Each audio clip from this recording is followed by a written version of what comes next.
Foxborough just feels different today.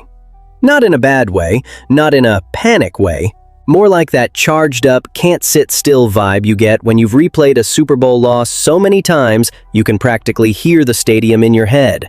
But your mind is already racing to what happens next. And what happens next is layered. There's a decision on the table that could keep this defense together for years. A name people stop talking about that suddenly matters again and could turn into a real wild card. And a blueprint to protect our quarterback that might completely shape how we attack the draft. Plus, yeah, there's a massive presence in the trenches basically saying he wants to be back, but with a little "don't get too comfortable" warning baked in. So I'm putting it right on you. Do you trust this front office to hit the right switches right now? Because you can feel that post-loss hush, right? The kind where the tape won't stop playing in your head. One busted protection, one missed pickup, one drive that died when it couldn't die. But at the same time, the offseason clock starts screaming louder every day. The Patriots didn't just lose a Super Bowl. They lost the ability to pretend there isn't urgency. Now the front office has to show it learned the right lessons, without torching the cap, and without wasting the biggest advantage in the Maye era, that rookie deal window. And I know people love the shiny stuff, the big free agent names, the splashy headlines. But sometimes the most important off-season work is boring on purpose. Keeping the right guys, keeping the spine. The priority list isn't huge, but it has to be sharp.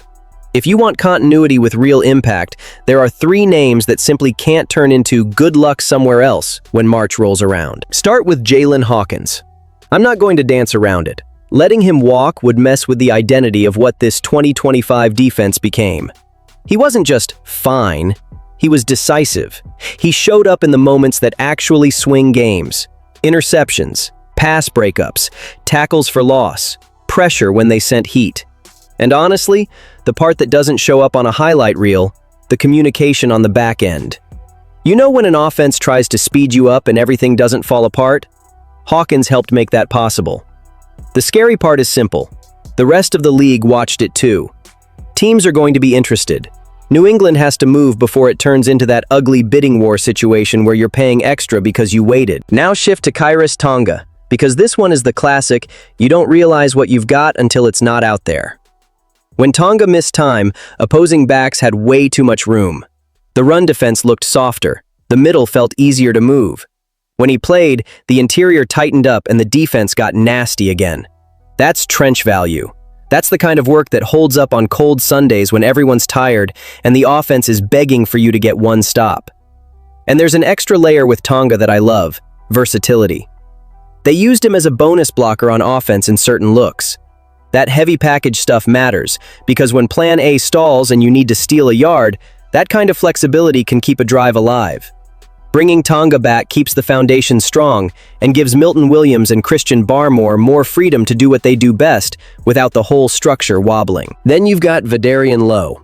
I already know some of you just sighed because 2024 was rough. Totally fair. But football is context, and roles matter.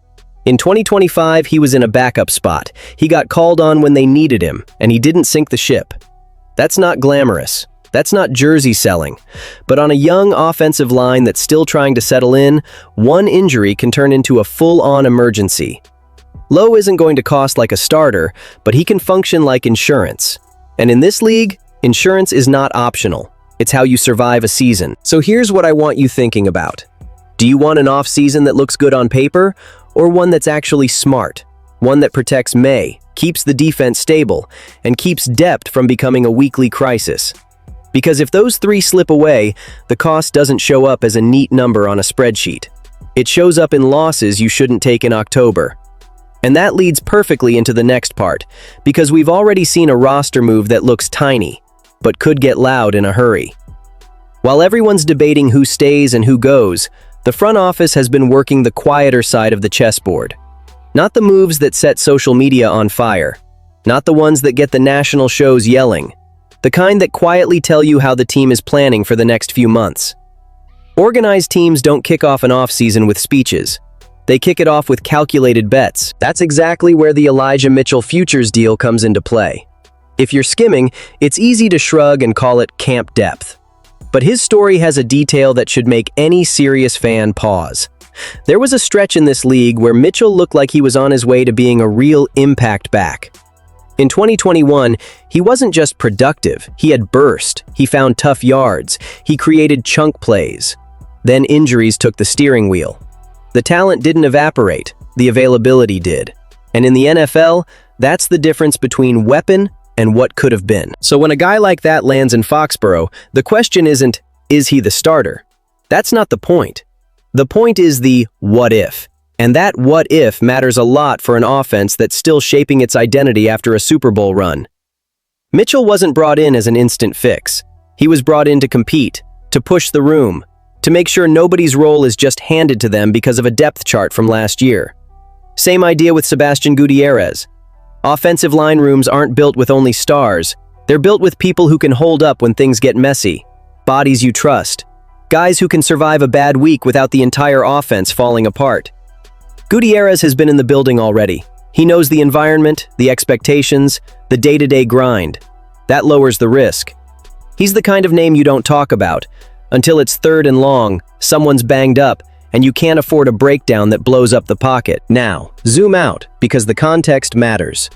The Patriots just played a Super Bowl where the offense never really got into a rhythm. Maye was under pressure constantly, so every single depth move on offense carries a different weight now. It's not just a camp invite, it's planning for August. It's planning for injuries. It's planning for those stretches when the plan you thought you had suddenly doesn't exist. Quick aside, this is the part people dismiss in February and then scream about in September. Same story every year, and here's where the debate starts to simmer.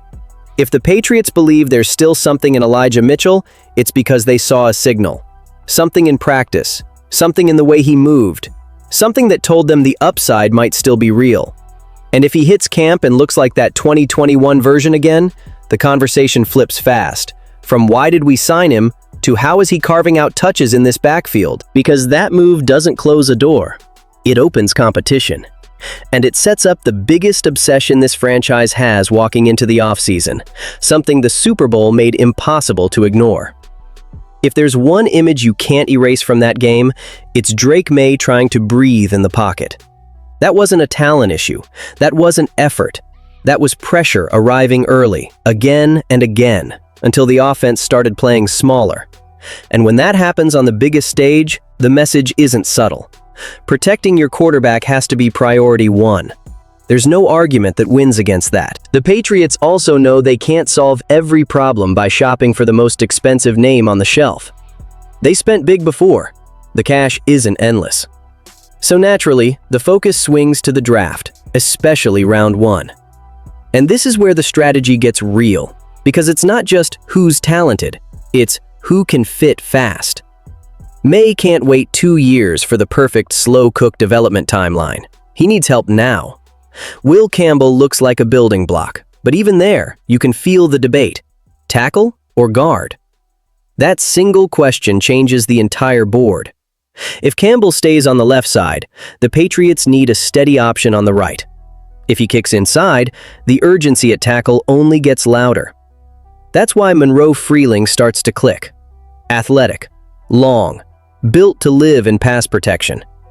He played right tackle at Georgia, so he could slide into that role without the offense having to reinvent itself. That's stability, right away. Then there's the upside swing, Max Ihanaker. This is the kind of prospect that splits rooms, no doubt. Raw, yes. Less experience, absolutely. But rare. Size, movement skills, quickness. He can stay in front of explosive edge rushers in a way most people simply can't. The dilemma is pretty straightforward. Does this front office have the patience to develop a player like that while Maye is in the cheapest years of his career? Answer that, and you pretty much answer whether Ihanaker is a dream pick or a risk you can't justify. And don't ignore the less glamorous path, because sometimes it's the smartest one, the interior. Emmanuel Pregnol might not give you highlight reels, but he gives you clean pockets, sound technique, strong hands, consistent pass protection. Guards don't always go in the first round, but when they do, it's usually because teams believe they're buying a decade of stability. And Maye took heat from the middle and the edges. If you close that interior, the entire offense looks different. Play design opens up, timing improves, and you're not living in third and long all season. When you strip it down, this isn't just pick a name, it's choosing a philosophy. Upside? Safety? Immediate impact? The Patriots can't afford to miss, because every hit Maye takes in 2026 comes with interest. And just when you think that conversation has reached its peak, there's another layer. Because on defense, one of the most important pieces basically told you he wants to stay. While everyone's staring at the offense trying to reset, there's a part of this story that lives away from the spotlight, but wins games when things get ugly. The defensive front. The muscle. And right in the middle of two expensive marquee names, the Patriots found a player who wasn't on the poster, but mattered every time he stepped on the field. Khyiris Tonga didn't arrive as a headline. He arrived as depth. A one-year move that, in theory, just covers emergencies. But real football doesn't follow theory. When Tonga was in, New England got tougher, more physical, harder to run on. When he wasn't, it showed. Not maybe, it showed. Next to Milton Williams and Christian Barmore, Tonga helped shape a front that gave the defense an identity against the run. You don't finish near the top in rushing defense on star power alone.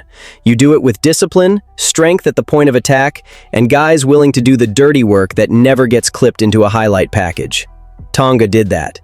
He didn't fill the box score, but he closed lanes. He forced offenses into uncomfortable looks. He wore teams down. And this is what shifts the tone. Tonga said he'd like to be back for 2026. He didn't frame it as a money speech. He talked about the locker room, the feel of the year, something special. But he also acknowledged how the league works, so there's the desire and there's reality. Nothing is guaranteed. That puts pressure directly on the front office. Because losing Tonga isn't losing some random rotational body. It's losing a stabilizer, someone who makes your rotations smarter, someone who frees Barmore to attack gaps more aggressively, someone who helps keep Williams fresher late in games. That's playoff football. That's January football.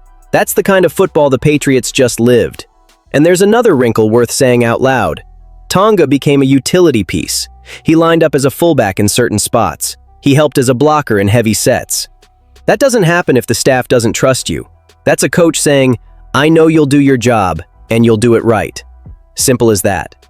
He was one of the biggest surprises of 2025. He showed up as a low-risk signing and finished as a meaningful starter in key moments, then showed out in the playoffs. Now the decision is blunt. Do you keep the continuity that worked, or do you gamble on finding a replacement in a market that often charges more for less? Sometimes the boldest move is keeping the guy who already proved he belongs. And that choice tells you exactly what kind of team the Patriots want to be going forward. When you connect all of it, the smart re-signings to protect the core, the quiet bets that create real competition, the urgency to keep Drake Maye upright, and the trench decisions that keep this defense physical, you see what this really is. The Patriots aren't rebuilding. They're fine-tuning. And honestly, that's harder, because every move now decides whether 2026 is the next step forward, or the start of, we should have seen this coming. So Patriots Nation, I'm leaving you with this. Do you trust this front office to be cold, bold, and precise when it matters most?